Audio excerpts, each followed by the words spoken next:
A medida que avanza el conflicto entre Rusia y Ucrania, sin una solución a la vista, los expertos predicen que la guerra de Putin en Ucrania ya ha costado varios billones de dólares. Muchos se sorprenden de cuánto ha sumado el gasto militar de la invasión de Ucrania por parte de Moscú. Incluso el mismo líder ruso ha prometido continuar la lucha cueste lo que cueste. Y estos costos crecientes, sin lugar a dudas, tendrán un impacto negativo en el gasto de Rusia para las generaciones venideras. El gasto militar inflado de Rusia se ha disparado según Boris Grozovsky, un académico experto en economía rusa del Centro de Estudios Wilson Center. Sus cálculos han encontrado que el país ha desembolsado más de 9 billones de dólares en fondos. Sin embargo, el oligarca informante había dicho en marzo que no todos los recursos provenían de los ingresos del petróleo. ¿De dónde entonces han venido parte de esos recursos? La respuesta en lo sucesivo de este informe. Te contamos lo que nadie está diciendo, por eso te invito a ver este análisis hasta el final para que puedas sacar tus propias conclusiones y no esperes a que alguien más te lo cuente. Bien. Las cifras del presupuesto nacional anunciadas por el Kremlin son muy confusas y no concuerdan con los cálculos hechos por los especialistas en economía. En Moscú, el presidente ruso Vladimir Putin pronunció su discurso anual ante la Asamblea Federal el 21 de febrero de 2023 y dijo que el presupuesto para este año era de un 25% más alto que el año anterior. En 2022, el plan de gasto del gobierno ruso fue de aproximadamente 346 mil millones de dólares, asignando alrededor de 46.100 millones para gastos militares y 36.900 millones para los servicios de policía y seguridad nacional. Los gastos tanto de la policía como del FSB, la Agencia de Seguridad Nacional rusa, también se están dedicando a la guerra en curso, aunque no se revela la cantidad exacta. En Rusia el presupuesto militar se disfraza bajo otros rubros, como por ejemplo educación, gastos para la salud, pensiones, infraestructura, etc., mintiéndole al resto de la nación. El experto en economía Boris Grozovsky estimó recientemente que Rusia superó su presupuesto militar el 22 de septiembre de 2022, con más de la mitad de los fondos suplementarios destinados a la guerra. Teniendo en cuenta los gastos adicionales que conlleva el conflicto, como la atención médica de los soldados heridos y los salarios de los educadores en las zonas ocupadas, es probable que el coste total de la guerra, que no está contemplado en el presupuesto nacional, ya haya superado, ojo con esto, los 15 billones de dólares. Por su parte, el editor y jefe de Sofrep, Sim Spuns, cree que las estimaciones de Grozovsky no se ajustan a la realidad. Según Spuns, durante el tercer mes de la invasión, solo el gasto de Rusia llegó a 900 millones de dólares por día. Ojo con este dato. Y este es solo un estimado porque calcular el costo exacto depende de varios factores. Spuns dijo que disparar un misil no es solo el costo de construirlo y que por cada $1.000.000 que Rusia gasta para producir un misil, gasta otro $1.000.000 para reemplazarlo. Y según este especialista, muchas estimaciones pasan por alto este hecho. Y él pone un ejemplo. Spuns dice que si nos imaginamos un automóvil de $50.000 que se quemó en un incendio, no solo es el costo inicial del automóvil, sino también el costo de un automóvil de reemplazo, lo que también se debe considerar. Pero nosotros hacemos el siguiente análisis. No es solamente el costo de reponer el misil, sino el costo de transportarlo, montarlo en la base de lanzamiento, las horas por soldado que se gastan en poner ese misil a punto, entre otros costos adicionales. Y si le añades el costo por la posible pérdida de ese misil, es decir, si el misil no produjo ningún resultado y no dio en el blanco, que como hemos dicho en el caso de los rusos, los misiles que se disparan sobre campo abierto, su efectividad es del 57%. Y eso sin contar con los misiles que están siendo interceptados por las defensas antimisiles de Ucrania. Según un sitio web que rastrea las pérdidas militares en Ucrania, las pérdidas rusas y también las de Ucrania, a diciembre de 2022 se habían perdido más de la mitad de los tanques de Rusia. El Ministerio de la Defensa de Ucrania informó de una pérdida de casi 130.000 soldados rusos desde el 24 de febrero de 2022, junto con más de 6.300 vehículos blindados de combate y casi 300 aviones militares. ¿Y sabes qué significan las pérdidas en vidas de soldados rusos? Significa que el Ministerio de la Defensa ruso ha tenido que pagar a 130.000 familias las indemnizaciones correspondientes, que según se dijo, eran entre $8.000 y $10.000 por cada vida. Y hay que decir que sí existe la posibilidad de que el costo actual sea menor que el de marzo, ya que Moscú parece estar corto de fondos. También debemos considerar que los rusos estuvieron una buena cantidad de días sin disparar misiles contra Ucrania. Y lo más probable es que esto se deba a que estuvieron preparando y fabricando misiles para regresar con la violenta arremetida que hemos estado viendo en las últimas 3 semanas. Según Spunz, una de las principales causas de la insuficiencia militar de Rusia es su incapacidad para reemplazar el equipo perdido sin recurrir a tanques obsoletos y vehículos blindados de combate que tenían almacenados. Esto se destaca por el hecho de que ni siquiera están cumpliendo con los suministros básicos para las tropas en Ucrania. En sus filas hay soldados recién reclutados, armados con rifles de la Segunda Guerra Mundial y vestidos con piezas de tela en lugar de calcetines.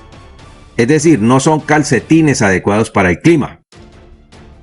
Está claro que los rifles de batalla modernos y los calcetines de lana son opciones mucho más costosas en comparación con el rifle Mosin Nagant y las tiras de tela más baratos que usaban en la era de la Segunda Guerra Mundial. Si tan solo tuvieran los fondos para suministros y maquinaria, Rusia podría aprovechar la oportunidad para impulsar su producción de armas. Lamentablemente, a pesar de sus esfuerzos, Moscú todavía tiene que expandir su sector manufacturero y por ahora no puede cumplir con los suministros de uniformes y otros pertrechos militares. Según Spunz, Rusia está llegando al final de su ingenio. Sergei Alexenko, eso es un exdiputado de finanzas ruso, afirmó al medio de comunicación Al Jazeera que la asignación presupuestaria categorizada en asuntos nacionales generales se disparó a 2.629 billones de rublos, que son unos 42.000 millones de dólares, lo que representa un aumento del 50% con respecto al año anterior. Este gasto generalmente se relaciona con las actividades gerenciales de las ramas del gobierno, afirmó Alexachenko. Los hallazgos de este hombre, Alexachenko, nos dan información sobre el verdadero estado actual de las finanzas rusas. El presidente ruso ha dejado en claro que está en esta guerra a largo plazo, a pesar de la naturaleza costosa de su esfuerzo bélico.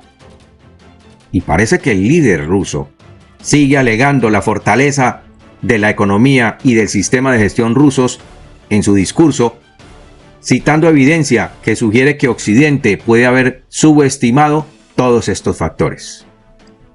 No obstante, los indicadores en las importaciones de materias primas y otros productos señalan que la producción interna de bienes de consumo para la población ha caído, y este es uno de los mayores indicadores de que la economía rusa está cayendo en picado. Y sabes una cosa, el Kremlin podrá enmascarar, maquillar y tergiversar las cifras económicas, pero le es imposible manipular las cifras de las importaciones al país. Ahora, el oligarca informante dijo en marzo que el Kremlin había pedido a los oligarcas del país grandes aportes obligatorios para financiar la guerra, medida que por supuesto muchos de ellos no estuvieron dispuestos a cumplir. El oligarca también dijo que varios oligarcas se habían declarado en bancarrota y que incluso varios de ellos ya se encontraban en Turquía. Entonces, si los oligarcas ya no están aportando como antes, ¿de dónde están saliendo los dineros para la guerra? Ciertamente el país está pasando momentos difíciles y muchos se preguntan qué va a ocurrir cuando la guerra termine. En la mente de las personas dentro y fuera de Rusia, en la mente de todos nosotros, surgen numerosas preguntas sobre el destino de la nación. La pregunta fundamental es: ¿limitará Rusia sus deseos expansionistas?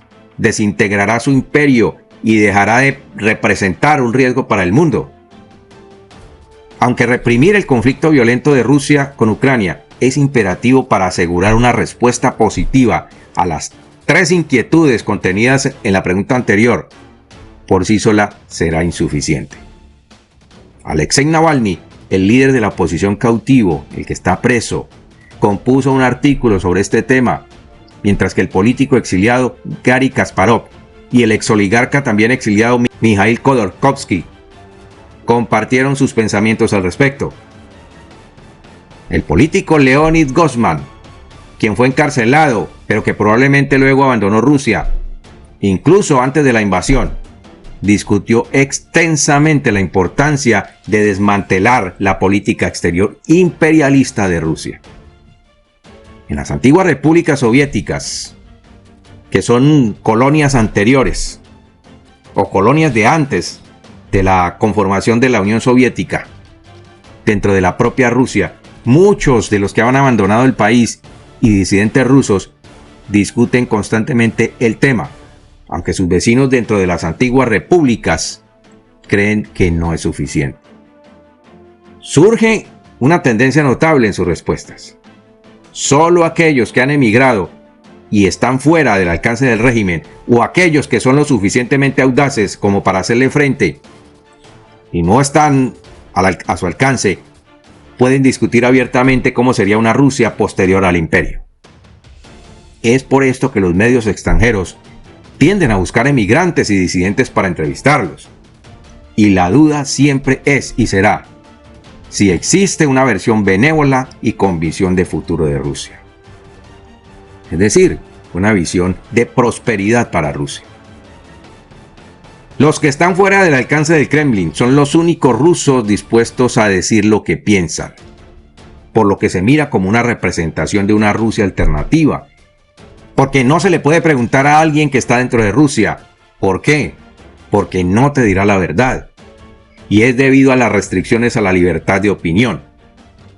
Entonces, en su gran mayoría te van a decir que todo está bien y que aman a su presidente. Tomando entonces la lectura de quienes están fuera, no podemos estar seguros de que un verdadero cambio sea posible para este país en este momento.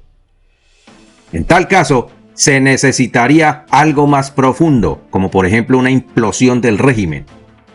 Tal y como lo vemos, pasarán algunos años antes de que el propio régimen se vea en la imperiosa necesidad de replantear su futuro y el futuro de los ciudadanos rusos. A lo mejor entrando en la más dura crisis económica, como ocurrió cuando se acabó la Unión Soviética. Obviamente, que esa crisis económica no les permita seguir financiando la guerra. Otra posibilidad de vía rápida podría ser que Rusia pierda la península de Crimea. Y a esto es lo que está apuntando la nueva contraofensiva de las tropas ucranianas. Y por hoy hemos terminado nuestro informe. Esperamos tus comentarios al respecto. Que Dios te bendiga y nos vemos en nuestro siguiente programa.